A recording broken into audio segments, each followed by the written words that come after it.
안녕하세요. 동물 메디컬 센터 W 한방결장입니다. 오늘은 방광결석으로 내원한 시주견이 있었는데요. 진단하다 보니까 PSS로 진단이 되었고, 그 다음에 이를 수술했던 증례가 있어서 한번 설명드리려고 합니다. 조금은 오래된 케이스예요. 2016년 9월 25일이니까 제가 로얄 동물 메디컬 센터에서 W로 병원을 옮긴 지 얼마 안 됐을 때입니다. 5년형의 캐스트레 메일 시주견 7.2kg이었고요. 칩 컴플레인은 아침에 배뇨곤란을 보인다, 즉 오줌을 못 산다고 해서 내원을 했었습니다. 병력을 청취해 보니까 이전부터 방광결석이 있는 것은 보호자님이 알고 계셨어요. 그렇지만 방광결석 수술하지는 않았었고, 방광 내 결석이 요도로 내려와서 폐쇄할 때마다 카테터를 삽입해서 결석을 빼거나 밀어 넣었던 것 같아요. 그런 게 한 2번 정도 있었었고, 사료는 뭐 처방식보다는 물을 일반 사료를 먹이고 있었고, 물을 많이 먹여서 결석이 생기는 것을 예방하려고 하고 있었다고 합니다. 엑스레이를 볼게요. 위안에는 음식물이 좀 많이 가득 차 있는 상태였고요. 간 크기는 그렇게 나쁘지는 않았었습니다. 그러나 방광은 좀 많이 커져 있는 양상이었고, 방광 내 결석이 하나 보이죠. 근데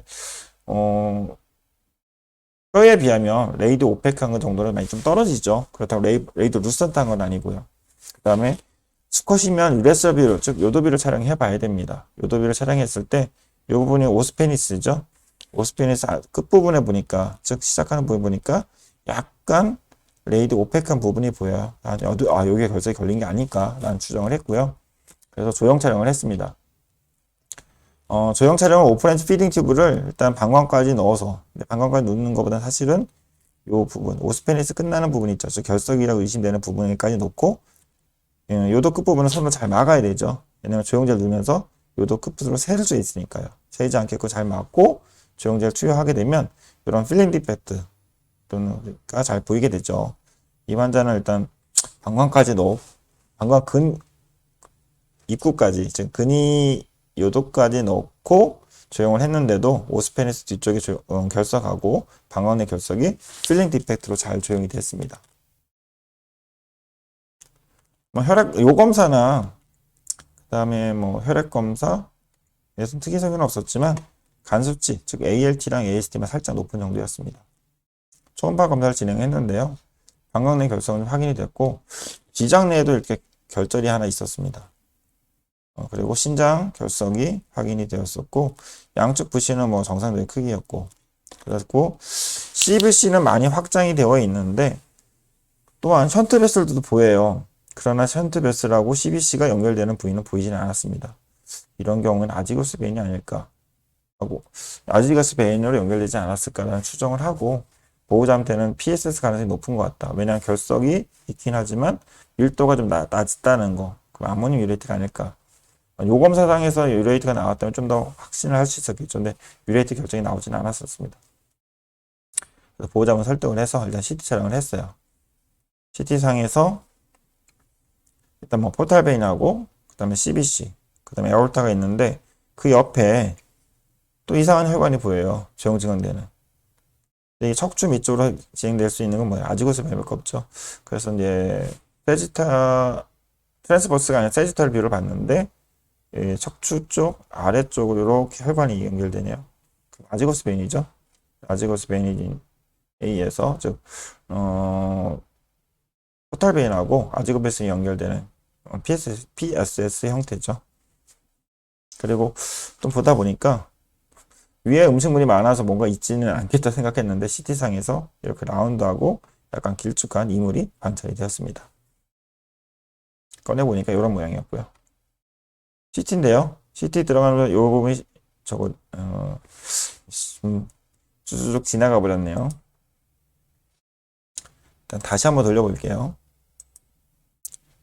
요 심장이잖아요. 포인터를 좀 바꾸도록 하겠습니다. 여기 심장이고, 요 부분이 CBC죠. CBC에, 죄송합니다. 요 부분이 CBC고, 여기 이제 포탈베인이겠죠. 포탈베인이 쭉 간으로 들어가는 확인되었고, 그 다음에,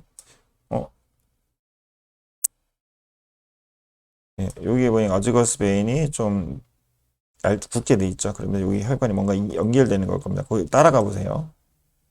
예. 이렇게 해서 이렇게 되고, 그 다음에, 예. 이렇게 연결되네요. 그러면서 얘는 좀 더 복광 쪽에 있는 혈관 연결되는, 즉 라이트 가스트릭 라이트 가스트릭 베인이 라이트인가 레프트인가 좀 헷갈리네요. 레프트 가스트릭 베인이 아지거스 베인하고 연결된 거죠. 그리고 이거를 VD로 봤을 때 어떤 거 좀 볼게요.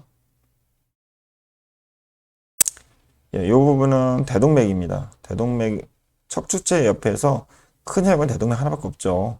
그리고 근데 여기 또 있네요. 이게 이런 식으로 연결되고, 그 다음에 이렇게, 그 다음에 연결되는 이 부위를 좀 따라가 볼게요. 예, 이런 식으로 연결이 되고, 이 혈관은 다시 복광 쪽으로 연결되는. 그래서 복광에 있는 포탈 베인이 이렇게 연결된 거죠. 결국은 레프트 가스트 베인이죠.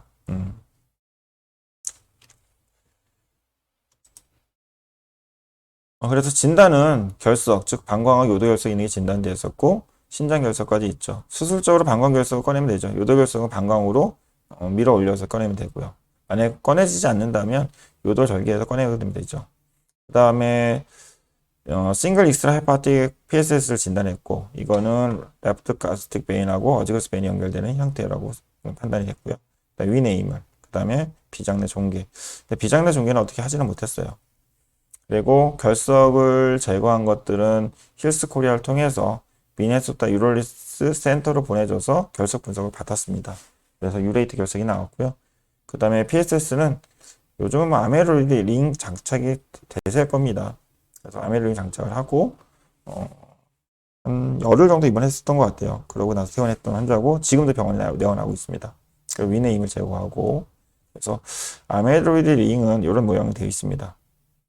겉에는 메탈 링으로 되어 있고요. 안쪽은 밀크 카세인으로 되어 있죠. 그리고 요 키도 밀크 카세인일 겁니다. 밀크 카세인은 수분을 받아들이면 팽창을 하게 돼요. 근데 바깥에 메탈 링이 있기 때문에 밖으로 팽창은 안 되고 안으로만 팽창이 될 겁니다. 요 안쪽 비어있는 혈관을 놓이게 되면 되죠. 그래서 이런 방식으로. 그래서 요 안에 있는 밀크 카세인이 팽창하면서 혈관을 결찰해주는 방식입니다. 보통 1, 2주 이내에 한 50%가 폐쇄가 되고 그 이후에 점차적으로 폐쇄가 된다고 합니다.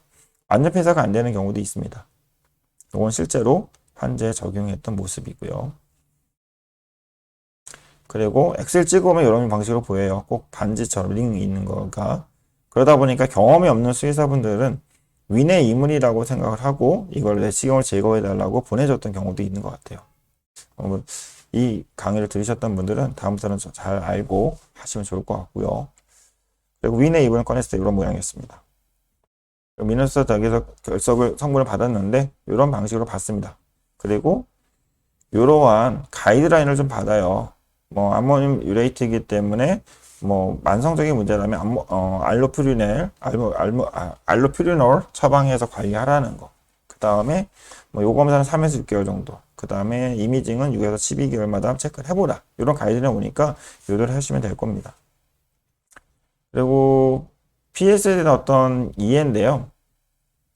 정상적일 경우에는 이 위장관에 있는 그래서 흡수된 혈액들은 이렇게 포탈 베인을 통해서 간으로 들어가죠. 그럼 간에서 어떤 대사가 되고 헤파틱 베인을 통해서 간으로 들어가고 간이 아니죠. 헤파틱 베인을 통해 CBC로 들어가고 CBC는 심장에 연결되게 됩니다. 그런데 소형경 같은 경우에는 이렇게 익스트라 헤파틱 션트들이 생기는 경우도 있어요. 즉 포탈 베인에서 CBC로 우회하는 혈관이 하나 있는 경우가 있고요. 대형견들 같은 경우에는 인트라 헤파틱이 있는 경우들이 있습니다. 근데 이런 익스트라 헤파틱이라든지 인트라 헤파틱 하나의 션트 베슬이 있다고 한다면 이건 컨제니탈 디펙트죠. 그렇기 때문에 퇴원하고 1, 2년 이내에 어떤 문제가 나타나요. 그리고 이건 치료는 수술적인 방법을 하셔야 되고요.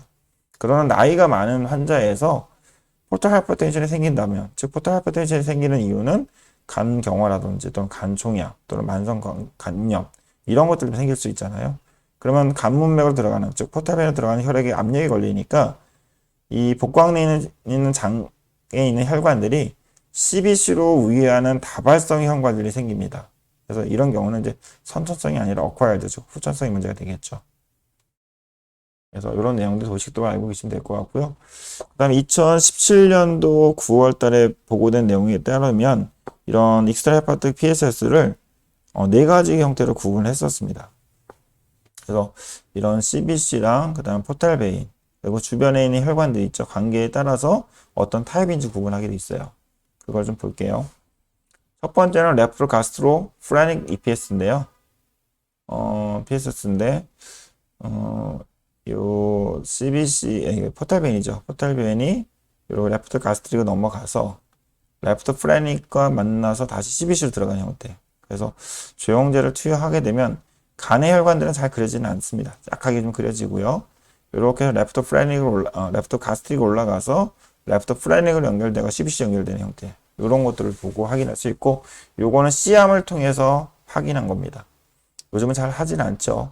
수술 중에 확인하기 위해서 메센테릭 베인에 카테터를 연결하고 조영제를 투여해서 C암을 보면서 확인할 수는 있어요. 두 번째 타입은 스프레노 카발 션트인데요.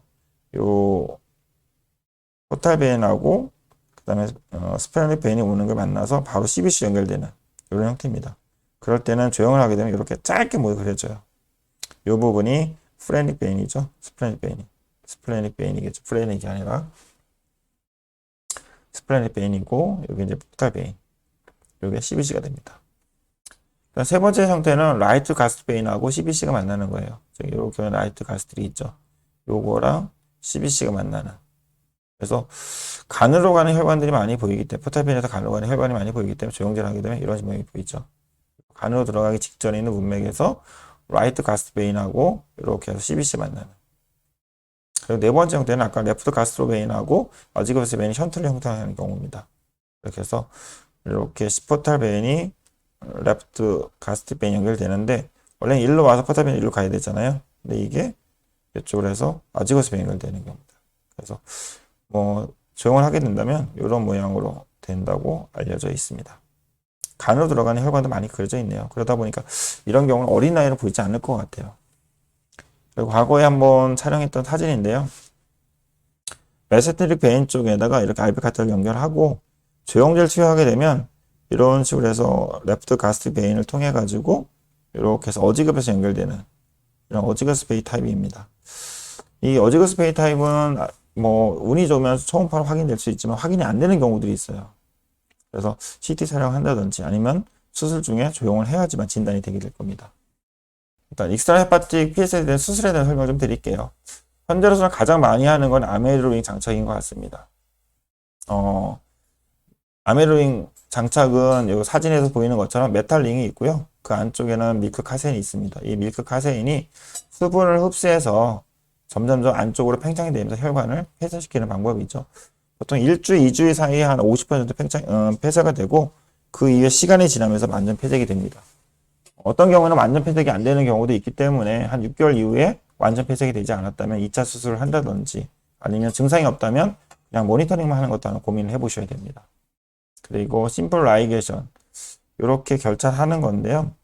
요 결찰할 때 바로 결찰해보면 압력이 올라가서 즉 포탈 하이퍼텐션이 생겨가지고 복수가 생기고 그 압력 때문에 2차적으로 멀티플 션트들이 생길 수도 있어요. 그래서 그냥 바로 결찰하는 게 아니라 메센테릭 베인에다가 마노미터와 같이 압력을 측정할 수 있는 장치를 설치를 하고 일단 결찰을 해보면서 압력이 20 미만인지 20 이상인지를 보셔야 돼요. 20 이상이라고 한다면 바로 결찰하면 안 됩니다. 그럴 경우는 한 50%만 결찰해 놓고 한 6개월 후에 2차 수술을 한다든지 해야 되고요.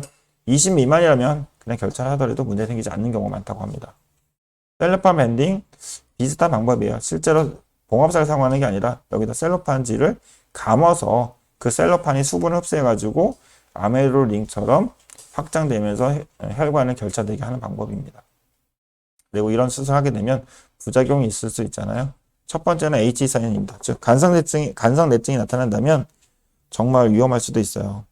7에서 10일 정도 포폴 같은 마취제로 재운다든지 환경연제, 페노바비탈 또는 뭐 케플라 같은 것도 사용해야 되고 그다음에 뭐 수액이라든지 영양 공급, 그다음에 욕창되지 않게끔 또 뭐 각막 개양되지 않게끔 다양한 관리가 필요합니다. 근데 이렇게 클로즈 모니터링하고 처치했는데도 돌아오지 않는, 즉 사망하는 경우도 있을 수 있기 때문에 좀 어려운 거죠. 그렇지만 끝까지 노력하다 보면 다시 살아서 오는 애들도 있습니다. 그리고 포털 하이퍼텐션이 생겨서 복수가 생기는 경우들이 있어요. 이로 인해서 구토라든지 설사가 있을 수 있고요. 이 포털 하이퍼텐션은 이 아메로 링이 혈관에다 장착을 한 거잖아요. 근데 이 아메로 링이 메탈이 있다 보니까 무게가 나가서 돌아가는 경우가 있어요. 그럼 바로 혈관 결절하는 효과가 나타나잖아요. 복수가 있을 때 그 양이 많지 않으면 그냥 복수 모니터링하고 이뇨제 또는 뭐 알부민 같은 거 사용해서 복수를 빼주면서 관리할 수도 있고요. 근데 복수량이 많다면 2차 수술 하셔야 됩니다. 바로 외부 들어가서 아메로이드 링을 재장착해 주셔야 돼요. 그리고 이제 저혈당이 발생할 수 있기 때문에 혈당도 클로즈 모니터링 하면서 혈당이 낮다면 포도당을 수액에 첨가해 줘야 되는, 그렇게 해서 좀 관리를 하시면 됩니다. 지금까지 PSS 진단하고 치료했던 환자에 대해서 말씀드렸고, PSS에 대한 어떤 관리 치료 방법에 대해서 좀 간략히 좀 정리를 했습니다. 예, 여기서 마치도록 하겠습니다. 감사합니다.